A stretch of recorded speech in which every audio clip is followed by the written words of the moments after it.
Bonjour, bonjour, je suis Steve Biko, l'ouragan. Chers résistants, chers Ivoiriens, chers peuples déterminés de Côte d'Ivoire, nous sommes en danger et nous le sommes.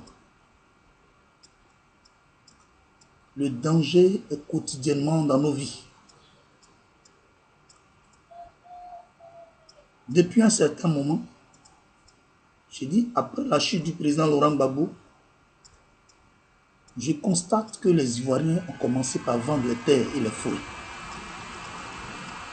Nos parents et nos frères sont influencés par des mains lugubres pour vendre les terres, pour vendre nos terres et vendre nos forêts. Parce que nos parents souffrent, parce que nos parents sont victimes de toutes sortes d'atrocités. Et la force, la barbarie prend le dessus sur nos parents, à tel enseigne que beaucoup ont trouvé bon de vendre les terres et les forêts pour quitter le pays et pour fuir. C'est une forme et une stratégie de nous obliger à être des apatrides à la longue. Ils veulent nous arracher nos terres, ils veulent nous arracher nos forêts. Et ils multiplient plusieurs stratégies pour le faire, en complicité avec les Occidentaux. Je vous en prie, chers parents, soyons vigilants, ceux qui n'ont pas réussi avec les armes. Parce que ce qui venait dans leur esprit, ce qu'ils ont mijoté, ce qu'ils ont planifié, c'était d'exterminer la race ivoirienne. Tout ce qui respirait ivoirien, il fallait faire disparaître cela et récupérer les 322 462 km². Ils ont sondé, ils ont vérifié, ils ont cherché dans les eaux comme sur les terres. Ils se sont rendus compte qu'il y a du diamant, il y a du pétrole, il y a du manganèse, il y a l'uranium, il y a du bauxite, il y a de l'or, il y a du gaz. Et ils se sont rendus compte que même les eaux sont très riches. Tout ce qui est sur le territoire de 322 462 km² est une énorme richesse pour eux. Ils le font parce qu'ils veulent programmer l'avenir, programmer la richesse de leurs enfants sur plusieurs générations. Pendant que nous, ils veulent nous faire disparaître et nous exterminer, mais en même temps nous chasser de nos terres pour que nous soyons dans les oubliettes. Je ne suis pas en train d'inventer, mais les stratégies sont très énormes. Écoutez ceci. C'est très clair. C'est très clair. C'est vrai qui appartient à la Cameroun. Exactement. Parce qu'il faut savoir, si on prend l'exemple de la Côte d'Ivoire que nous connaissons bien, qu'en zone rurale, seulement 4% des terres sont immatriculées. Voilà. Ce qui veut dire qu'il y a 96% des terres qui sont plutôt dans le champ. Et il y a beaucoup de choses à faire pour améliorer la gouvernance foncière et surtout la sécurité des terres pour réduire les conflits. Donc d'évidence, le gouvernement a une politique pour immatriculer des terres, mais qui traîne compte tenu du coût et des ambiguïtés par rapport à la culture locale. Alors, c'est un peu là-dessus, parce qu'il me semble que 96% des terrains, il y a quand même un droit coutumier. Exactement. En fait, le droit coutumier, c'est une sorte de tradition locale liée à la terre qui sont reconnus par les communautés. Et ces usages ont une valeur juridique. Le village par village. Exactement. Bon, il y a parfois des zones, mais il y a des spécificités locales. Par exemple, c'est reconnu, est-ce que c'est écrit? Il y a des documents. La plupart des connaissances ne sont pas écrites. Mais ça peut être écrit, mais c'est quand même relativement rare. En fait, en Afrique, en Côte d'Ivoire, la véritable connaissance des terres, ce qui est le cadastre en Europe, c'est la connaissance des chefs traditionnels, des chefs de village, des chefs de terre, qui ont une connaissance fine de la réalité foncière dans les villages depuis la fondation des villages, et ce sont les cadastres vivants. Vous parlez de la position de l'État ivoirien, elle est assez claire. Je crois qu'il y a une loi qui dit que dans un certain nombre d'années, on devra savoir et donc certifier les propriétaires de terres. Donc, il y a urgence là-bas. Voilà, il y a urgence. mais il y a quand même des entraves à l'application de cette loi, notamment par rapport au coût. Hein, le coût, parfois, enfin, le coût dépasse les possibilités des villageois. C'est le coût pour certifier les propriétaires de la terre. Exactement, pour que les terres soient enregistrées dans un cadastre national. Écrit. Et ça coûte cher pour les villageois.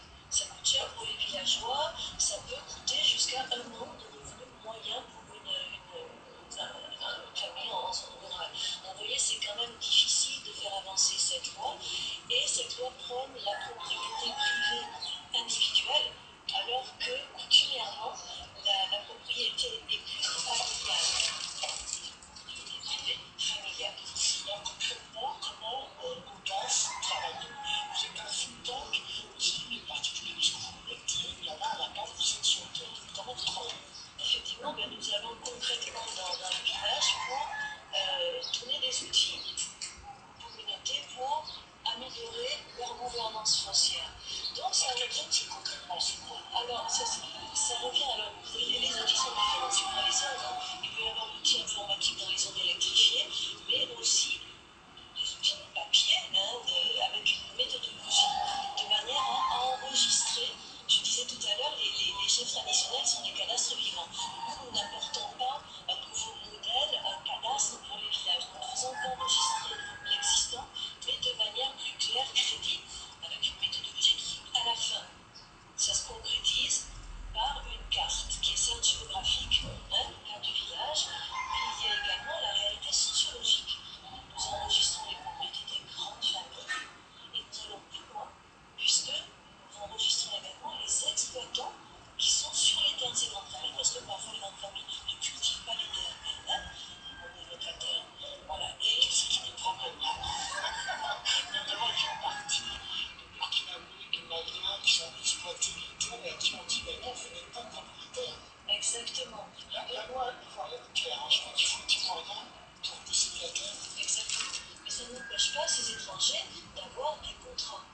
Alors, ce que nous faisons dans les registres fonciers communautaires que nous proposons, que nous faisons avec les villageois, c'est que nous enregistrons également ces contrats. Voilà. Et s'ils n'existent pas, alors nous suscitons auprès des autorités villageoises, nous leur proposons de réaliser ces contrats de manière à ce que finalement la réalité foncière dans le village soit claire. Alors, vous avez dit 4 villages pilotes sur l'ensemble de la Côte d'Ivoire. Est-ce que ça se passe de la même façon dans ces villages, ou est-ce que dans les parties où il y a les fameuses exploitations, notamment du cacao, c'est un peu plus difficile? Évidemment, nous avons 2 zones dans la boucle du cacao qui sont mobilisées avec beaucoup d'étrangers et une pression foncière importante. Hein. Donc, il y a évidemment plus de conflits, plus de litiges latents dans ce flot qu'il faut vraiment démêler. Donc, il faut plus de temps. Il faut plus de temps, plus d'échanges avec les populations. Là, ce sont les sociologues de notre équipe qui travaillent à ça. Et dans une zone qui est au centre du pays, où il y a beaucoup plus d'autochtones, c'est-à-dire des habitants dans le village depuis la création de ces villages, là, c'est beaucoup plus simple. Les villageois acceptent ces méthodes modernes, que ce soit tout mettre sur papier, soit sur informatique. Ils acceptent de mettre sur papier, de certifier la propriété des terres. C'est-à-dire qu'ils comprennent que le flou va les mener à quelque chose de dangereux, ils risquent de perdre leur terre. Notamment la loi que vous évoquiez, la loi en Côte d'Ivoire, dit que, après passer un certain délai, la terre reviendrait à l'État. Donc, vous voyez, il y a une incitation importante à faire en sorte que la gouvernance dans leur village, des terres dans leur village, soit mieux organisée, plus claire, pour gagner en crédit. Bien. Je retiens 3 choses. D'abord, celle qui parle, c'est une grande voleuse. Elle a un pays, elle a un village. Qu'elle aille chez elle organiser ça, là-bas. Pas chez nous. Parce que chez nous, il y a aussi des intellectuels. Chez nous, il y a des chefs coutumiers. Chez nous, il y a des notables. Ils ont hérité des terres de leurs ancêtres. Ils ont une connaissance pas possible des terres et des portions et des limites des terres. Donc, ce n'est pas à elle de nous dire ce que nous devons faire. D'abord, dans un premier temps, on parle d'urgence. Il n'y a pas d'urgence. Dans l'affaire des forêts et dans l'affaire des terres, il y a quelle urgence? Est-ce que les forêts la courent? Est-ce que les terres la fuient? Est-ce que les terres pourrissent? Est-ce que les forêts pourrissent? Non. L'homme qui quitte, l'homme quitte les terres, l'homme quitte les forêts, quand il meurt, il n'est plus. Ce sont ses enfants qui héritent des terres et des forêts. Donc, où est l'urgence qui est dedans? Quand on parle de bonne gouvernance foncière, mais c'est dû à quoi? Les chefs coutumiers sont là pour gérer tout ça. Et les notables sont là pour gérer tout ça. Et de siècle en siècle, ça s'est passé comme ça. Le seul problème que nous avons en Côte d'Ivoire, c'est l'identification de la population. Parce que les étrangers se sont mélangés aux Ivoiriens et on ne sait plus qui est qui. Or, à partir des terres et des forêts, tout est clair, tout est lisible. Ne venez pas embrouiller les gens. Voilà, ça c'est une stratégie d'escroquerie et de vol. Madame, tu es une grande voleuse. Bien, quand on parle de certification, ça veut dire quoi certifier? On fait l'amalgame des choses. Moi, j'ai ma terre, je suis chef de famille, bien je suis dans une famille, j'ai ma terre. Je peux dire à un étranger de venir faire des lignables. Je peux lui donner une portion de terre. Si l'étranger est là depuis très longtemps et que lui, il continue de travailler sur cette terre, il peut certifier le territoire sur lequel il travaille par un bout de papier qui démontre que la plantation, c'est lui qui est à la base de cette plantation, c'est lui qui a créé ça. Mais le papier ne peut pas dire qu'il est propriétaire de cette terre qu'il exploite. Parce qu'à un moment donné dans le contrat, il s'est dit que si le propriétaire de la terre a besoin de son territoire, l'étranger doit automatiquement obéir et accepter de quitter cette terre. Parce que tu ne peux pas quitter chez toi dans ton Burkina, ou bien dans ton Mali, et puis transporter la terre pour venir déposer ça en Côte d'Ivoire. Vous avez vu ça où? Tu n'es pas propriétaire de la terre. Le jour que le propriétaire a besoin de sa terre, tu dois libérer la terre et tu dois retourner chez toi dans ton pays, ou bien où tu veux, tu t'en vas. Ça là, ça n'a aucun problème de vie. Leur objectif, c'est qu'ils ont tellement enquêté qu'ils veulent forcément nous arracher nos terres pour nous transformer en apatrides. Chers gars, chers parents, soyons très très vigilants. Les grands voleurs sont en réflexion. Ceux qui n'ont pas réussi par les arts, c'est ce qu'ils veulent réussir par plusieurs touches de stratégie. Que Dieu nous bénisse. Je vous remercie.